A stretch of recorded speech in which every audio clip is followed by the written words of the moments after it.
Alright, so good day sa inyong lahat mga kaselyo. And today is August 26. Today is National Heroes Day. Ang holiday na ito ay original na komemorasyon para sa Cry of Pugad Lawin noong August 1896. Ito ay nagmarka sa pagsisimula ng pakikibaka ng mga katipunero sa pamumuno ni Andres Bonifacio. Pero pwede natin gunitain ang araw na ito kahit sino pa ang bayani, kilala man o hindi. And for today's video, ito ang aking komemorasyon through philately, ang Cry of Candon. Ang Cry of Candon o Ikisti Candon sa kanilang lingwahe ay kinikilala bilang isa sa pinakaunang mga pag-aalsa na naganap noong ikalawang yugto ng Rebolusyong Pilipino. Noong March 25, 1898, isang puwersa ng mga Ilocanong katipunero ang pinumunuan ni Don Isabelo Abaya ang nanguna sa isang pagsalakay laban sa bayan ng Candon at matagumpay na nakuha ang kumbento at sentro ng bayan mula sa puwersang Espanyol.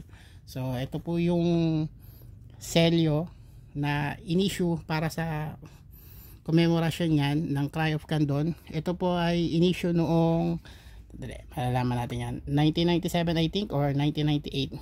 Yan. So medyo hindi kita dito sa cancellation. Mukhang 1997 or 1998, not sure.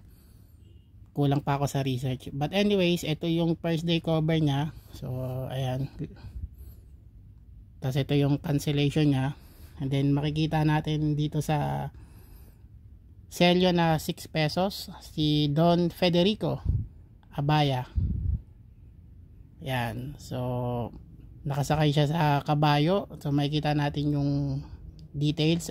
Nandiyan siya sa may plaza. Andiyan yung Candon Church at saka yung mga kasamahan niya.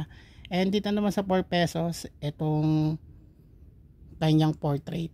Yan. So ganun din. Yan si Federico Isabelo Abaya. Yan.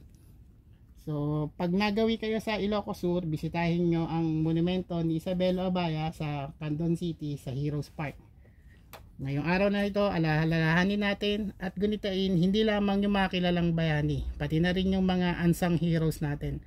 Lahat sila ay lumaban para sa kalayaan ng ating bansa. Yan. So mabuhay po tayong lahat. Maraming salamat sa panonood and happy long weekend.